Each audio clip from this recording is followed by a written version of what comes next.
मेरे बहनों भाइयों, भांजे भांजियों, आप सबको दोनों हाथ जोड़ के प्रणाम करता हूं, आप सबको नमस्कार करता हूं। आज वो आ रहे हैं जिनके नेतृत्व में एक वैभवशाली, एक गौरवशाली, एक संपन्न, एक समृद्ध और एक शक्तिशाली भारत का निर्माण हो रहा है। आप बताओ मेरे प्रिय बहनों और भाइयों, मोदी जी के नेतृत्व ने भारत को जो ऊंचाइयां दी है, आज जो मान सम्मान और स्थान भारत का है, बताओ कांग्रेस के राज में कभी था क्या? जोर से बोलो, था क्या? हम क्यों भारतीय जनता पार्टी में? इसलिए कि हम भारत माता के सच्चे सेवक हैं, भारत माता के पुजारी हैं, इसलिए भारतीय जनता पार्टी में। हम इसलिए भारतीय जनता पार्टी में कि अपने प्राणों से प्यारी जनता की सेवा करना चाहते हैं। हमारे लिए अपनी जनता की सेवा ही भगवान की पूजा है। देश के उत्थान के लिए, प्रगति और विकास के लिए, जनता की सेवा के लिए हम राजनीति में हैं।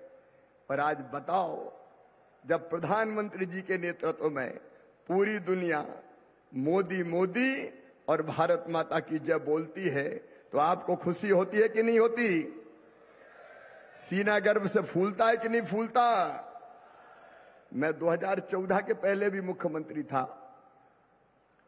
दुनिया के किसी भी देश में चले जाओ, भारत का कहीं मान नहीं था, सम्मान नहीं था, इज्जत नहीं थी। भारत को जाना जाता था घोटालों के देश के रूप में। लेकिन आज पिद्दी पिद्दी से देश उस समय में डराते थे, चीन, पाकिस्तान। लेकिन प्रधानमंत्री नरेंद्र मोदी जी बने तो ने साफ कह दिया कि हम किसी को छेड़ेंगे नहीं, लेकिन किसी ने अगर हमें छेड़ा तो उसे हम छोड़ेंगे नहीं। Air strike, surgical strike. आज क्या भारत की धाक है दुनिया में। एक तरफ देश आगे बढ़ रहा है और नर्मदा मैया के किनारे बसे हरदा के, हंडिया के इस पवित्र जिले की धरती पर खड़े होकर, जिसको कमल जी ने अभी कहा था, ये पहला जिला है जो 100% सिंचित होगा, मैं गर्व से भरा हूं। और ये कह रहा हूं आज, 100 साल पहले आज से नरेंद्र ने कहा था, स्वामी विवेकानंद ने, सुदीर्घ रजनी समाप्त हुई जान पड़ती है, महानिशा का अंत निकट है।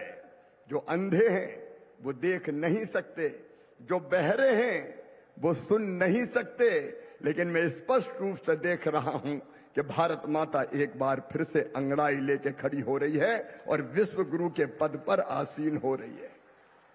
एक नरेंद्र ने कहा था, स्वामी विवेकानंद ने, और दूसरे नरेंद्र मोदी जी के नेतृत्व में ये पूरा हो रहा है। भारत अब विश्व गुरु बनेगा, कोई रोक नहीं सकता।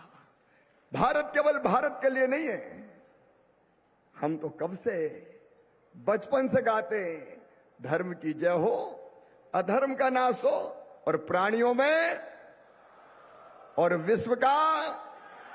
तो भारत केवल भारत के लिए नहीं है, भारत है विश्व के कल्याण के लिए। लेकिन भारत बढ़ रहा है, भारतीय जनता पार्टी बढ़ रही है।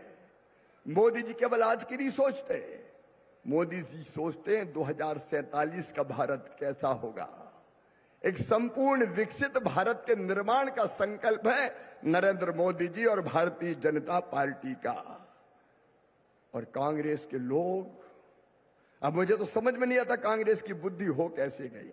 आप बताओ, अयोध्या में भगवान श्री राम का मंदिर बना, दिव्य और भव्य मंदिर, और रामलला विराजमान हुए, तो आपको खुशी हुई कि नहीं हुई? सब बताओ, पीछे तक खुशी हुई कि नहीं हुई? पूरा देश आनंदित था। मेरी बहनों ने दीपक जलाए, रंगोलियां बनाई, नौजवानों ने केसरियां पताकाएं लहराई, भजन, आनंद, उत्सव, चारों तरफ देश आनंद से नाच रहा था। लेकिन एक पार्टी थी जो रो रही थी। क्या नाम है उसका? क्या नाम है उसका? कांग्रेस ऐसी पार्टी थी जो उस समय रो रही थी। निमंत्रण उनको भी मिला, आइए रामलला के प्राण प्रतिष्ठा के कार्यक्रम में सम्मिलित होइए। लेकिन खोपड़ी पे मंथरा बैठ गई। बताओ उनको जाना चाहिए था कि नहीं? जोर से बोलो ना, जाना चाहिए था कि नहीं? लेकिन जाको प्रभु दारुण दुख देही, बाकी मती पहले हर ले ही। विनाश काले विपरीत बुद्धि। निमंत्रण अस्वीकार कर दिया। भगवान राम लला को जब उनकी प्राण प्रतिष्ठा थी, सारा देश ललायत था, एक दरस तो पा जाएं। लेकिन कांग्रेस कितनी दुर्भाग्यशाली है कि बुलाया और राम लला के प्राण प्रतिष्ठा के कार्यक्रम में जाने से इनकार कर दिया। आप बताओ मेरे बहनों और भाइयों, जिनने उस निमंत्रण को ठुकरा दिया, उस कांग्रेस को देश अपनाएगा क्या? काहे की कांग्रेस? कैसी कांग्रेस? ये कैसा सोच है कांग्रेस का?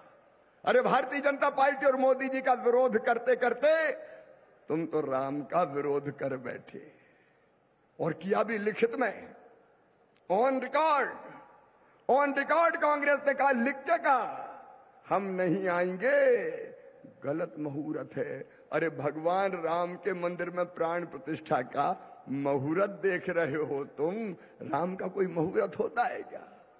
मुहूर्त तो कांग्रेस का खराब है। और कुंडली में भी राहु केतु दो ही बैठ गए, इनकार कर दिया।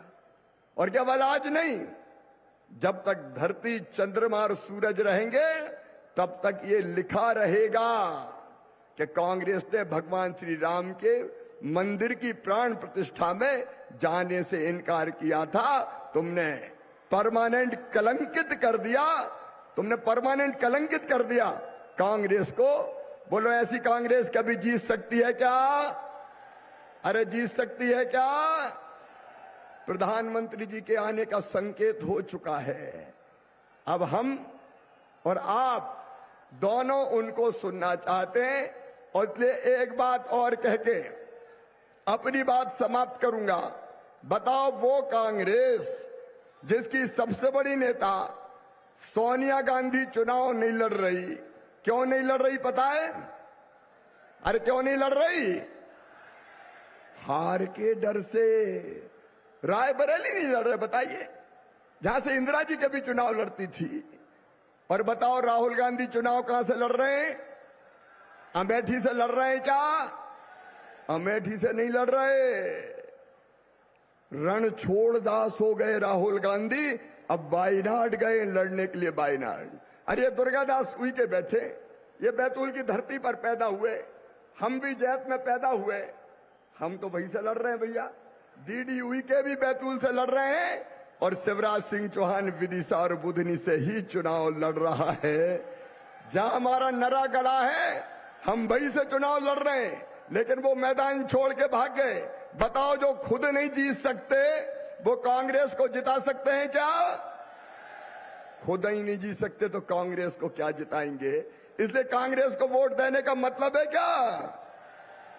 वामपंथियों के बंदी बन गए हैं राहुल गांधी। और अब तो कांग्रेस कह रही है कि कोई अगर मरा तो उसकी संपत्ति जैसे अमेरिका में बढ़ती है, बांटने का काम होगा। ऐसी कांग्रेस को ऐसी हालत करिए, बैतूल हरदा में डीडी उइके को लाखों वोटों से जिताइए। योग्य प्रशासक है, जनता के सेवक हैं, भारतीय जनता पार्टी के योग्यतम कार्यकर्ता, और विकसित भारत के निर्माण के लिए तीसरी बार माननीय मोदी जी को प्रधानमंत्री बनाने के लिए एक एक वोट दीजिए।